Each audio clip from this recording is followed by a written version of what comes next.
who will be with us here this evening. A global organization should have a global audience, so this of course will be streamed across the world on the internet and on Al Jazeera's television channels around the universe. My colleague James Bays and Foley Bar-Tybalt will be here in 30 minutes or so to introduce you to the candidates hoping to become the next Secretary General. We do live in an era of profound transformation that is unprecedented in scale and scope, where we can hope to come together and address them decisively. In the commitment of humanity for collective action, for the better life of everybody.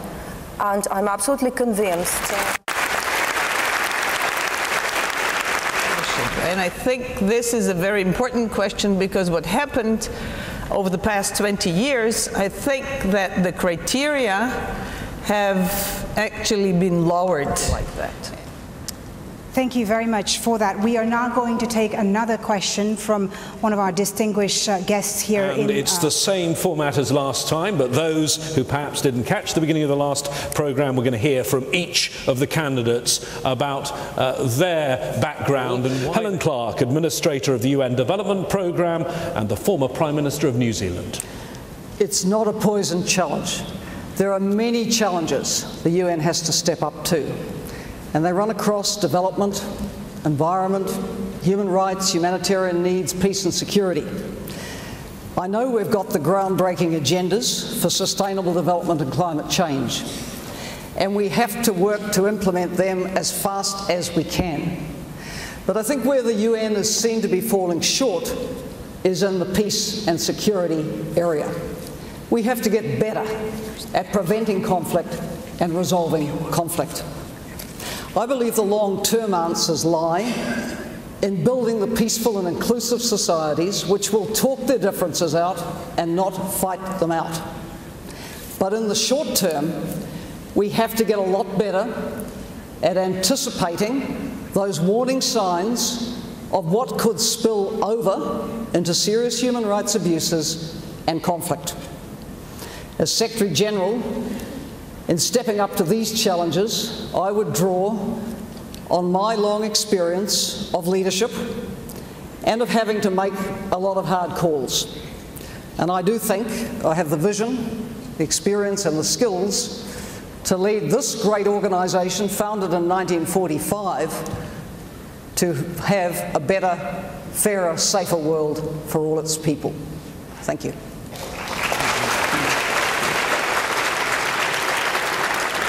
Next, Danilo Turk, former President of the Republic of Slovenia and the UN Assistant Secretary General, former for Political Affairs.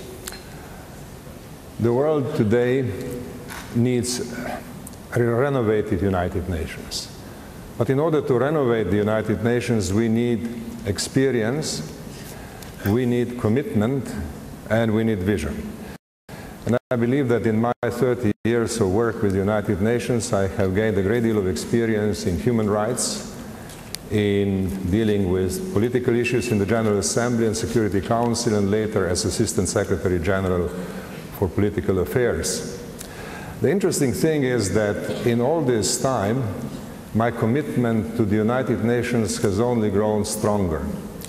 Today, before this meeting, I met one of my friends from the indigenous community, and we talked about the times when the Declaration on Indigenous Peoples was formulated in the United Nations, and we very quickly realized what kind of action is needed today. So this is an example which shows how commitment comes from experience and how current tasks can be identified with clarity. And of course that requires development of partnerships. UN cannot be only a club of governments and the business community. And I believe that tonight we'll be able to talk about this in some detail. Thank you. Good evening, and thank you all for coming here tonight. My vision is that of a community of nations coming together to work in a deeply collaborative manner.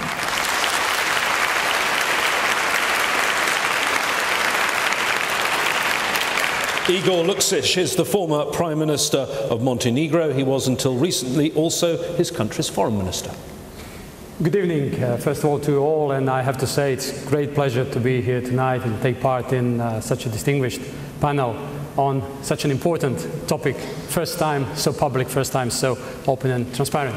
It's been also a great pleasure to take part in the whole of the process up to now, and rightly so. Today, we're in the process that selects 1 for 7 billion, as one of the NGOs has nicely put it. But 70 years ago, it was 1 for 2 billion. And when UN turns 150, it will be 1 for 11 billion. So world changes, will continue to change. We have to be ready to face the change. We have to be ready and able to respond to all the challenges we're going to face. I come from a country which 20 years ago was in the region that was engulfed in war. We had mass massacres. We had a number of different other problems. But we've managed to come out of the crisis. We've managed to sustain peace. We have always been investing a lot in multi-religiousness, multiculturality of my country. And I believe we have developed also certain transitional experience that can show to the world certain examples that can be actually what the world today needs. Talking about the challenges that UN faces, we quite often point to the need that we have to respect some of the major principles, like 50% gender parity, rightly so. But what I also like to emphasize is another 50% of the world's population. They are under 25. We have to work, we have to prepare UN, we have to work for them, because that's the generation to come, and we have to prepare well for them. Thank you much. Igor Luksic, if I can ask you about this, there seem to be two competing things, none of it written down, but a convention that it goes around the different parts of the world, and Eastern European hasn't had it yet, but neither has a woman had it.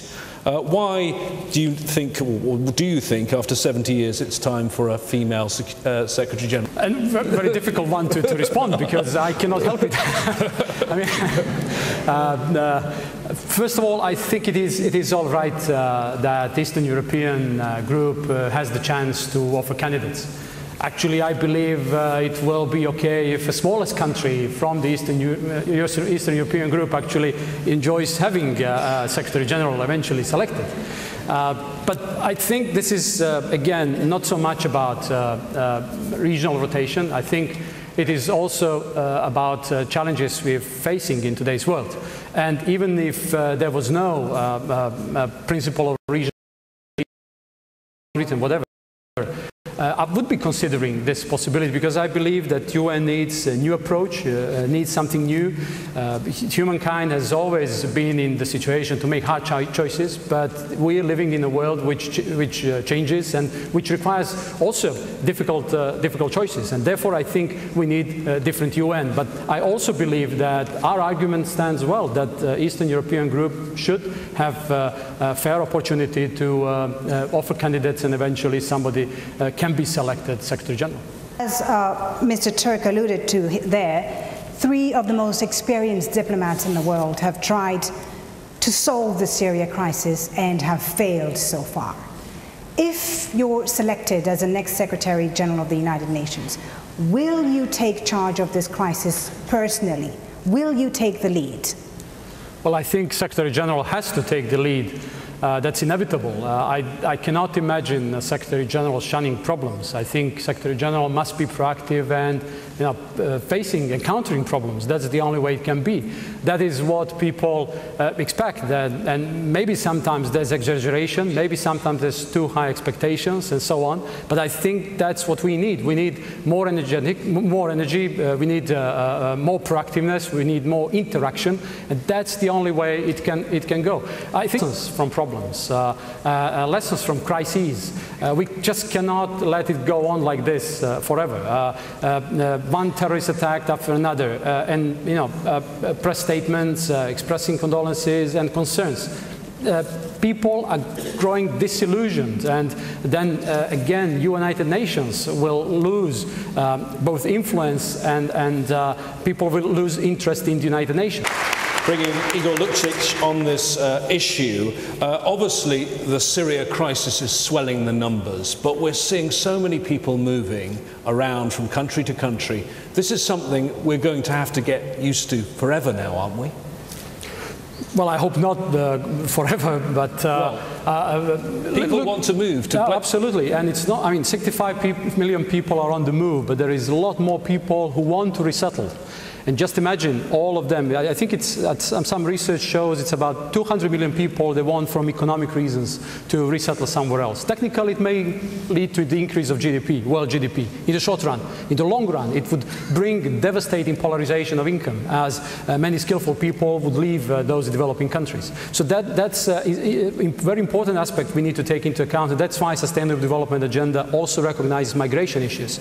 But let me also turn and comment on more immediate problem of migration, which, I mean, my country was not on that route, but we are in the neighborhood of the Western Balkans route, and we've been seeing that. 17 years ago, in my country, there was 20% of the population who were refugees or internally displaced people. So I really understand problems Jordan, Lebanon, other countries are facing today. And compared to that, I mean, European problem is really minuscule. So we need to make sure that refugees, if they want to resettle, and it's very difficult to return, the repatriation is at the lowest level compared to what we had in 80s. So the only way forward is probably through a combination of humanitarian and development aid. We need to focus on development. When asked about my concerns related to the current world, it's the lack of development. We must not let it happen. And if I can have a follow-up question with you, the other problem we haven't talked about this is raising the funds the UN so desperately needs. All of its funding for these issues is below the targets. And the interesting thing is, there's a lot of money in the world. There's a lot of money people want to use to invest. Private companies, private sector, many other donors. They are there. So I think one of the roles of the next Secretary General and his or her team will be actually not about reinventing the wheel. It will be actually to make sure that we are able to build partnerships with other donors, with other regions, to mobilize resources and wisdom to make sure that we are able to respond to the challenges. So money exists.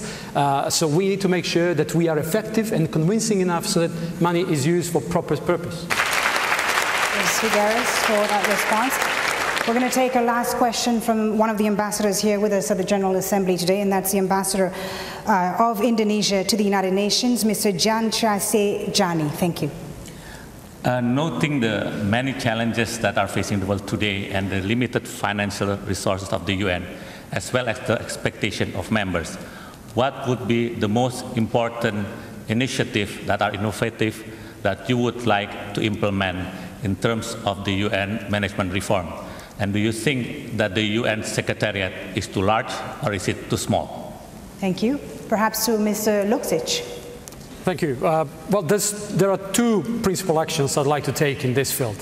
One is the reshuffle of the Chief of Executives Board for Coordination by replacing the existing 3 committees or groups with 3 but different ones in order to overcome the detachment that there exists, I believe, between the Secretariat and the agencies, funds and programs, by setting up so-called UN Peace Operations Group, but also UN Sustainable Development Group, which is not only a name change from the existing development group, and UN Programs Management Budget Group, because we need to make sure that budgets are harmonized. Core budget of the United Nations needs to be harmonized with other budgets. Second principal action I'd like to do immediately, very early in the office, is to set up a panel of international experts that should do a review of the current spending of the budget to make sure that we are able to understand and identify potential economies, but also inefficiencies.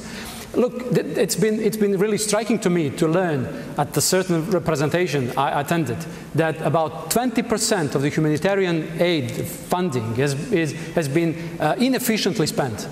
And one of the proposals is actually to embrace modern technologies. The blockchain technology, for example, can solve a lot of the problems. So UN should be leading the effort in offering new opportunities rather than standing in the back, probably still closed or imprisoned in 80s or in 20th century.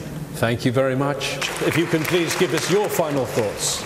Well, I've always tended to look at the glass half full, and therefore I think that our really immediate task is to strive to build back optimism. I think we need it. International context is complicated, but the UN has the ability to build back optimism. So what I'd like to do is to engage with the young people. I'd like to engage and reach out to all the stakeholders. I'd like to develop a vision of extending partnerships and better coordination. And I'd like to rely upon principles of inclusiveness, engagement, and responsibility. That's what I believe should be the vision of the next Secretary General.